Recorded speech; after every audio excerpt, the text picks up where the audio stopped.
Bakit nga ba ang gulong ng tren ay hindi siya perfect cylindrical pero isang conical shape? Ito ay isang design na napaka-genius.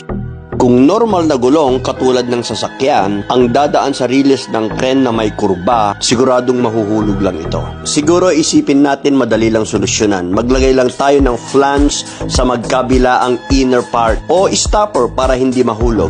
Pero habang pinipigilan ito ng flange na madiskaril, hindi talaga ito makakapag-navigate sa isang pagliko. Kaya makikita mo na ang gulong ng tren ay hugis cone. Ang mga wheels na ito ay basically self-aligned. Kapag ang tren ay lumalapit sa isang kurba, gusto ng mga gulong na magpatuloy sa pagdiretso. Kita nyo naman, ang maliit na portion sa kanang wheel at ang malaking bahagi ng gulong sa kaliwa, dahil ang kanang gulong ay mas maliit kaysa sa kaliwang gulong, liliko ito sa kaliwa. So bakit napaka-genius ng design na ito? It's the fact na kapag gustong dumiretso ng mga gulong,